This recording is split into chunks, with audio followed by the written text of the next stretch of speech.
If you've been thinking about how you can level up your business, then this is the conversation for you. Didi shares what he calls moonshot thinking. You're going to love it. He also shares a strategy for winning in a crowded marketplace and a hack for achieving your business goals. My oh my, is this interview packed with value. You don't want to miss it. Stay tuned.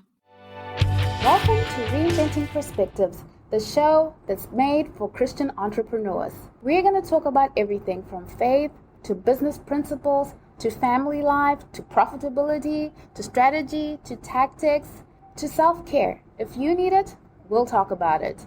I'm your host, Priscilla Shumba. Without wasting any more time, let's dive into our conversation. Today we have a very exciting guest. We have Didi Hoffman, and he is a business strategist, and he helps wellness entrepreneurs, listen to this, set and achieve big, hairy, audacious visions. We've got the captain of moonshots at Badass Entrepreneurs. So Didi, please introduce yourself to our audience. We're happy to have you here. Oh, Priscilla, it's awesome being here. I think the best way to introduce myself is just as a horticulturist turned businessman. Very much hands in the dirt, soil underneath the fingernails type of person that likes to take a big picture and boil it down to pragmatic steps that we can take in our daily lives. Yeah, I absolutely love that. Now, I found this on your bio and I said, what is Didi talking about? You said, and then I'm going to quote you on this, burn the business plan. What are you talking about? Tell us a little bit more about that, Didi. Absolutely. Look, I think we all know that there's also a quote from the Bible that says, without vision, the people perish. So I think it's always very important to have a business plan.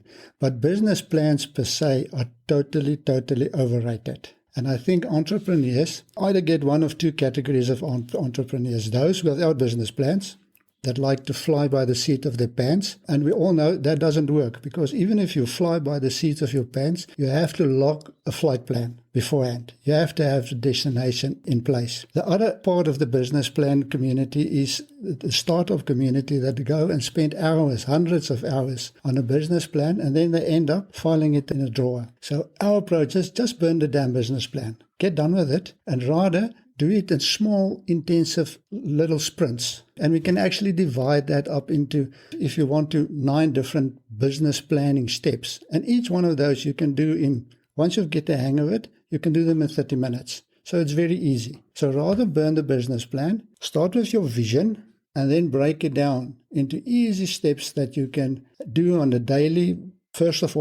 basis. As entrepreneurs, we all tend to let the whirlwind overflow us every day. And then our goals, or the weeks, the widely important goals, they just get lost in this whole whirlwind. Does that make any sense? Absolutely. That's very true. But now when you say break it down into sprints, what do you mean exactly? So that we really get an idea of how we should tackle this. What we normally suggest is that you start with your vision and make it a 1-page document. So instead of this 100-page document, the traditional or the old school business plan, we like to break it down into 1 pages. So start with your vision, and your vision consists of basically 3 parts. The first part is you have to decide what your legacy that you want to leave behind, what that's going to be. And that can be a job. Most business owners, entrepreneurs they're self-employed. So they only have a job. They don't have a business. So that's the first one. The next one after that is you can have a practice. And a practice basically means that you will have 1 or 2 people, can be part-time, working for you. And then, you can go up the ladder. But you have to decide first up what your legacy is going to look like in the end, what you're going to leave behind. Once you've got that, you have to decide the job that you're hiring this business for. And there's basically 2 jobs. First one is for yourself. So you're hiring this business to do something for you. And you have to write that down, and you have to be very clear about that. But this business is also going to do or fulfill a job for your clients. So there's 2 parts to this, to your vision.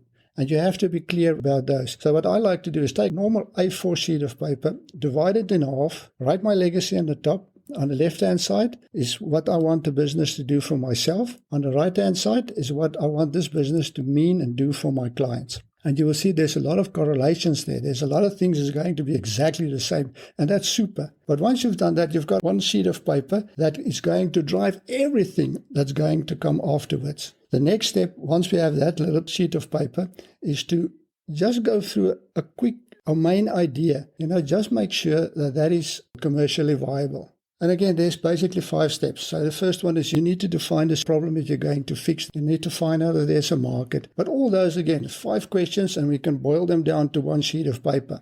So now we have 2 sheets of paper. The third sheet of paper is taking that legacy of ours and deciding, is it going to realize in 3 years, 5 years, or 7 years? I won't go beyond 7 years. It just gets too far out. I like to work on 3 years, maximum. 36 months, that feels achievable, and that feels like you have control over that. And then we break that down into our core business concept. So we go into a little bit more detail. Again, just 1 page. We list our values. We list our key motivators, why we're doing this. And it's both our positive and negative key motivators. So it's also, money can be a motivator, but it can also be a negative motivator. You have to be very clear about why you're doing this, because this why is going to keep you going. And then when we do this visioning phase, this first phase, the first 3 documents, we really go moonshot. We go big. We go very big on that. And the belief there is that, especially if it's a God-driven vision, I believe that if I supply the labor, God supply the how. So I need to think about the what, and I need to make sure that it's God-driven for me. But then I pray. So that for God, and say, I'm going to need this. I don't know how to make this happen. I haven't got no idea. This is my dream. But I trust you for making this happen. So there the faith comes very much into it, because the next step, the next 3 documents that we're going to create, those are the more practical documents. And the first one of that is exactly like that legacy brief, the long-term 3-year plan. We boil that down to 12 weeks. So what needs to happen in the next 4 quarters, and the next 12 months to realize this legacy? Basically the same format. We look at our values, we look at our motivators, but now we get a little bit more practical, and we put in measurables, exactly, the goals that we want to hit in that year. And the next 2 documents work sort of hand in hand. The one is what I like to call the team brief, and the team is just looking at myself and the skills and the people that I'm going to need and situations to make this 12-month plan a reality. And then the last one is a 12-week plan, 90 days. Break it down into goals that I can actually start working on next week, today. Does that make sense? 6 pages now. Absolutely does. And, every time I think of a business plan, I'm like, oh, goodness. Just too much. The traditional business plan is just, it's enough to make a person not start anything, really, the way it's been done before. So the way that you break it down, it's such a practical approach. That's amazing. That's really great. Now, I'm going to take you back a little bit, Didi, because you had a few terms that you used. Moonshot thinking. What do you mean by moonshot thinking? Look, moonshot thinking had its origin with President Kennedy in 1962, when they decided to put the first man on the moon. And the thinking behind moonshot thinking was they had no clue. They had no idea how to do it. They didn't have the technology. There was no idea. Somebody told me the other day that the computers NASA had at that stage was something like 64K. I mean, computers didn't exist like we know them today. So it was absolutely a moonshot. And we adopt that same kind of thinking in our businesses. And the reason behind that is that if we really want to leave an impact on the world, especially in the wellness industry, we need to start thinking big. But it's very difficult because we are always thinking about our own limitations, and we forget that collaborating with others, trusting God that He will open the doors and that He will provide the people, we tend to dream too small. So with moonshot thinking, we take our original dreams, what we feel comfortable with it, and then we just add a 0 at the end. And that's a moonshot. So it's 10 times bigger, not 10% bigger. And here's the thing. Going for something that's 10 times bigger is 100 times more worth it. But it's not 100 times more difficult. Not at all. You will find that it's actually just 10 times more difficult sometimes. So it's just a way of thinking about and reminding ourselves that, thinking small is not serving myself, it's not serving the world, and it's definitely not serving God. So that's the thinking behind moonshot thinking.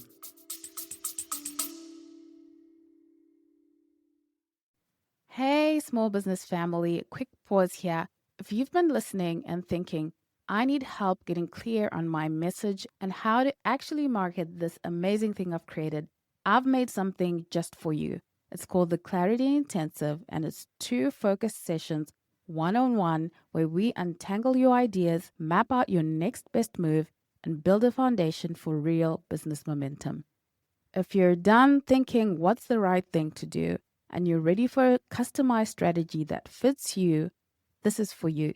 You'll find the link in the show notes, or you can visit the website www.reinventingperspectives.com/shop, and you'll see our clarity intensive one-to-one marketing coaching.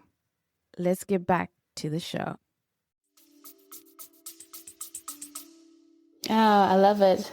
I absolutely love it. Now, Didi, I know that you have a background in horticulture. Tell us a little bit about that. How did you get into that, and how did that lead to badass entrepreneurs? I spent most of my life in the gardening industry. I owned the biggest potted herb grower in Southern Africa for many years. We sold the business about 3 years ago. But that's my roots. I sold my first plants when I was 5 years old. It's just part and parcel of who I am. Both my parents, my grandparents, all of us were farmers. So very much farm boy. And then early in the 2000s, because at that stage herbs, especially the medicinal side of it, was not very well known in South Africa, we started the Herb Academy, which is an online herbology school, and training those people. And it was a natural evolution.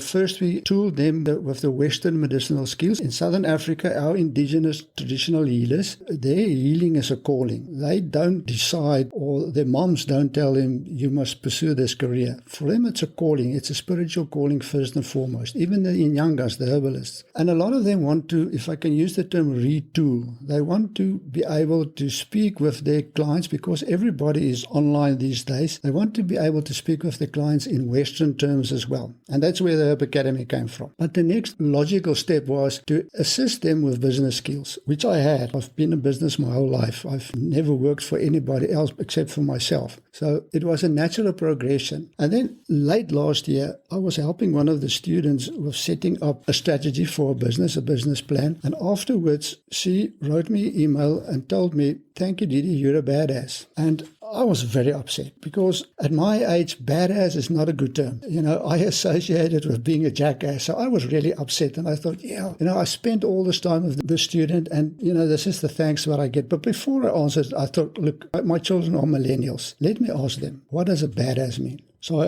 asked them, if somebody tells me I'm a badass, is it a compliment or an insult? And they both said, Dad, that's a huge compliment. And that's where the thought of a badasspreneur was born. Because, especially in the wellness industry, we fighting huge battles. And being a successful business person in the wellness industry really is a badass. And that's badasspreneurs. Great story. It makes sense to me now. It's a funny story too. Like you said, the health and wellness space. It feels like it's such a crowded space to even get heard or even get seen. Now, how does one, especially as an early entrepreneur, how do you stand out in such a crowded market space? The best way to do it, and it's counterintuitive, but the best way to do it is to micro niche. And with micro niche, I mean micro niche. So let me use an example. Say I'm a wellness coach and I love working, and you can start with your demographics. Let's say I love working with women, and I want work with women that want to lose weight. Now, with micro niching, what we mean with that is you have to, and especially in that space, it's so crowded. If you don't micro niche there, you won't get anywhere. But when we micro niche, we will look at a very specific demographic with a very specific problem. So, for instance, you can start working with women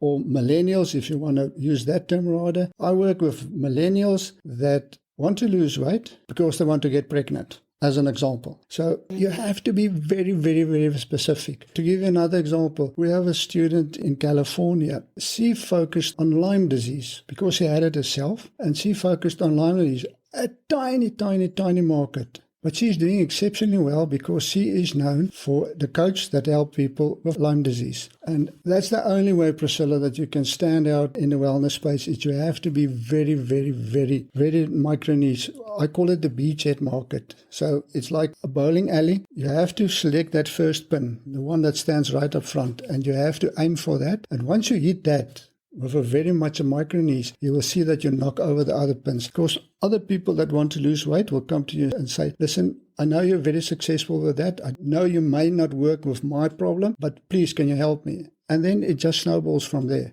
But you have to micro niche.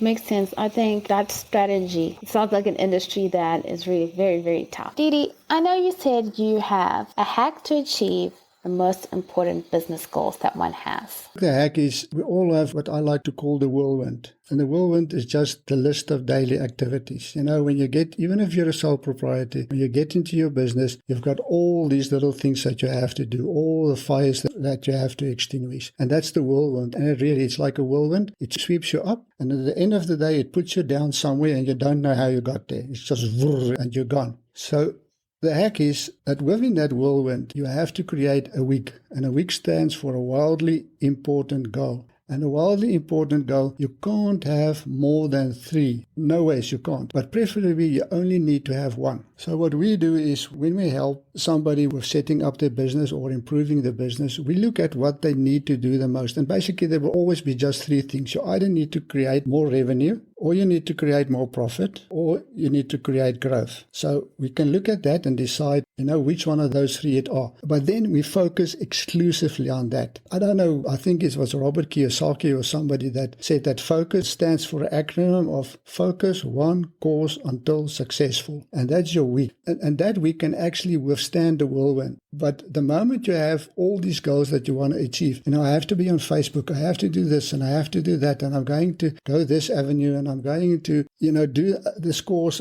before I do that, that's the whirlwind. You're not going to survive. So decide on a week, one wildly important goal, and then you will see results will just snowball from there. That's a great concept. It is true. For early entrepreneurs, a lot of times you're just overwhelmed with the amount of things to do and the amount of things that people say you need to do to compete in the kind of business world that we're in. Like you said, even things like content creation, it can be a job in itself, and you've lost your focus already in spending all your time doing content. Wow, the week, that's one to remember. Yeah, and there's actually a little bit of irony there, because normally a week blows off in a whirlwind. That's a great irony. I love reading your bio because it had so many little interesting things. I said, I've got to talk to Didi because people need to hear what Didi has to say. And I'm glad we're talking because it's a lot of good stuff for our audience. I think where a lot of entrepreneurs get lost, especially in the beginning, is that they try to follow strategies of people that are way ahead of them. You see these adverts of, I just made $1 million doing a launch on Facebook.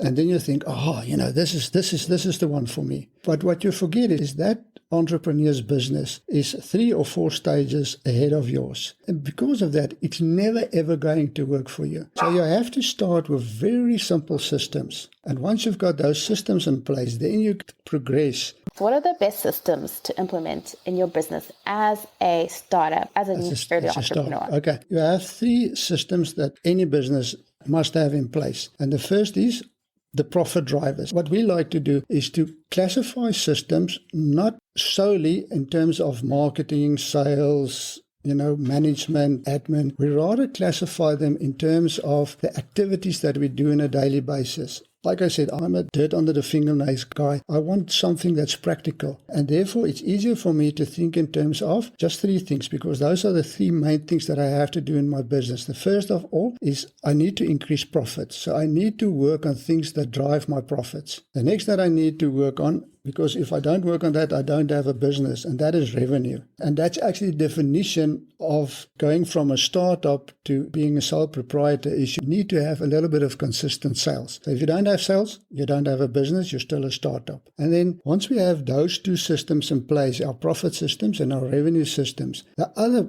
activities and people that we must have in place is support systems. So if you just think about that, then everything actually falls into place and it becomes a lot easier. So it's profit systems, and in profit systems, we will include all our strategy. So the business planning, that's a profit system. Marketing, we classify as a profit system because it's got a long-term effect. It determines your voice, it determines your brand, it determines your positioning. The next profit system that we work on is what we call the influence. Now, influence is the things like writing a blog post, deciding if you're going to go podcasting or you're going to go on YouTube. It's also building partnership. We're very heavy on partnerships. I think that's one of the essential things we need in business, is we need to become a little bit more people-orientated than we are.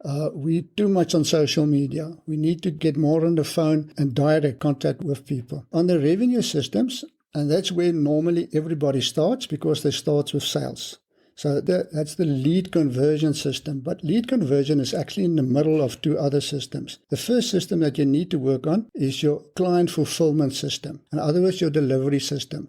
Any business, especially in the wellness space, we are there to create results. So the first system that you need to create is a system that can create predictable results for your client. Very important. And it's all about transformation. If you can't help your clients with transformation, you don't have a business. And that's the last system in the line. But normally people, they've taken a coaching course and they think they're going to wiggle this when, or wangle this when they get there, but normally they don't. The system before that, that's a sales system. It's a lead conversion system. And then the first system is lead generation. It's awareness. So those are the three important systems. But you have to work with them from behind, going with the last one first. Right now, it's like everywhere you look, there's a lot of people getting into coaching. That's the key to successful people who are getting into coaching. Look, you need to be able to produce results consistently for your clients. If you can't do that, really, again, the most successful coaches, wellness coaches, are actually people who've been through that transformation themselves. You have to walk the talk. It's like what we do with helping coaches with business planning. We've been through that process 1,000 times. We know exactly where the pitfalls are, and we know how to produce results on an individual basis. And the same boils down if you go back. You can't help people to lose weight when you overweight yourself.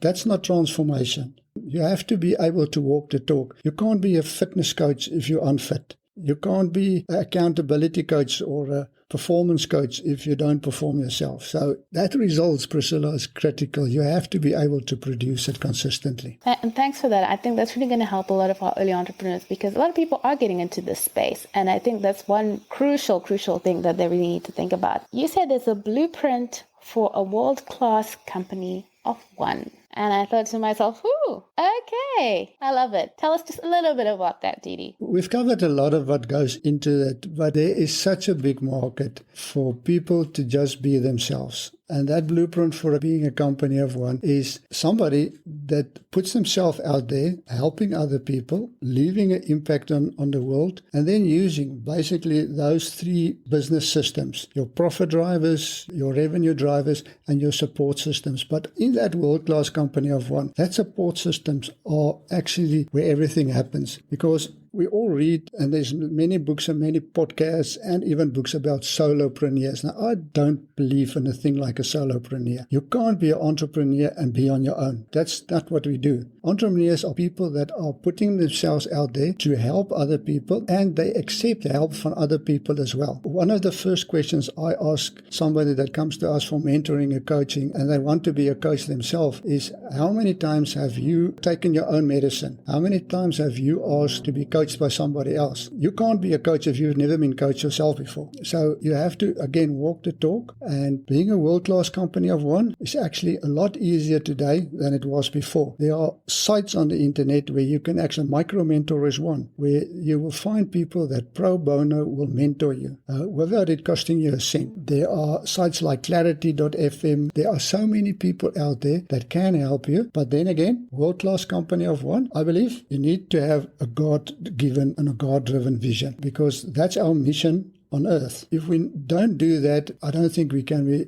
a world-class company of one. Very true. The Bible talked a lot about farmers in terms of principles to getting things done. Person who's, like you said, the dirt under the fingernails, and the Bible speaks directly to the farmer. It's played a huge part in that. My grandparents were very much God-loving people. Same with my parents, but I spent as a child a lot more time with my grandparents. My grandmother had a florist, and in those days, florists couldn't buy what they sold in their shops. There wasn't suppliers, so she had to grow everything herself. It was my love affair, but she used the time to tell me the parables and, relate them back to what we were doing. One of my favorite passages in the Bible is the allegory of the vineyard in John 15, because it describes everything that we do. To produce good plants, we have to prune them and we have to look after them. If you just bring those qualities back into your business and in your own life, but you can get direct correlations, especially what Jesus preached about a lot and examples that he used, but also in the Old Testament. I often think that people that haven't grown up on a farm, perhaps they are at a little bit of a disadvantage. to people that have grown up on a farm and actually been part of the process. That just sounds really just great on so many levels. What is the number one book that you would advise for an early entrepreneur? Look, I think probably the best book and book that actually got myself with my previous business into systems is The E-Myth Revisited by Michael Gerber. It's not a practical business book, but because of his philosophy of the entrepreneur, the manager, and the technician, and called to work on your business, not in your business, I think it's must read. When we work with people for a long time on coaching of mentoring, I actually insist that they read the book before I will take them on. You need to make that mindset. Again, Priscilla, it's one of the things that we need work more on is our mindset, because our mindset, if that's not right, what uses all the actions you take in your business. That's the book to read. Thank you for that. Now, Didi, since you talked about mindset, what does your routine look like? Like, what are your number one habits that you feel like you've brought into the way you do things that you'd attribute to a lot of your success thus far? There's a lot of them that I want to change still, but my day starts very early. I'm a morning person. I like to be as quiet as possible in the morning, so it starts with prayer time. That's quiet time. I like to do some reading then as well. And then I have to force myself for the next part, and that's just doing a little bit of physical activity. Fortunately, I'm in a rural setting and in a farm setting, just walking around, which I'm very lazy with, but that's part of my routine. And then it's preparing breakfast for my wife. That's, to me, is the givens. And then it's the business routine. At the beginning of the week, and it's normally on a Sunday, I will just sit down, invite my 3 business partners, which is God, Jesus, and the Holy Spirit, and just sit down and plan the week. Decide what my week is going to look like. So I'm very structured. I'm very left-brained as far as that is concerned. And I think that has preserved me and held me through a lot of things, is the fact that I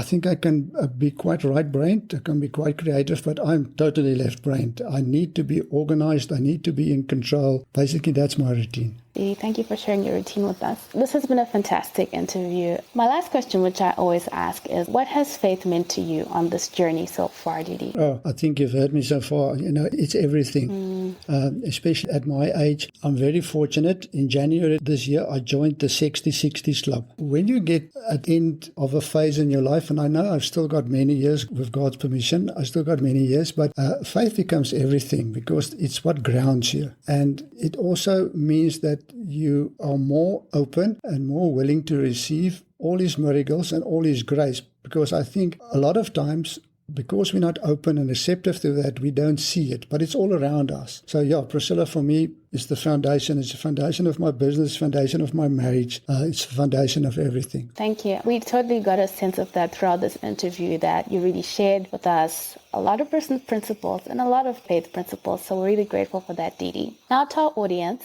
please go to badasspreneurs.com. There's a toolkit there. The toolkit is just a couple of worksheets that you can use to do your own personal and business moonshot planning. So I've included some of the best moonshot thinkers in the world. There's some videos in the toolkit. There's some blog posts that you can read. And there's 2 worksheets then that you can use either to just for personal purposes. If you want to lose weight or improve a relationship or whatever, you can do a moonshot with that. And there's also a 1-page business moonshot worksheet that you can use just to get you started and get you into this moonshot thinking. Yeah, well, we're all excited about moonshot thinking. Guys, get on to this. Thank you again, Didi. It's been a pleasure. I think we have to get you on again and do some more talking. It's been a privilege, and have a nice day. If you got any value out of today's episode, please do leave a review and let us know what kind of guests you'd like us to bring on and what exactly it is that you'd like to know. Also, connect with us on Instagram at Reinventing Perspectives. Visit our website, www.reinventingperspectives.com, where you can grab a free preview of our latest book, The Christian Entrepreneur's Toolkit. Thank you so much for listening in. We absolutely value your time and we value your input. Have a great day.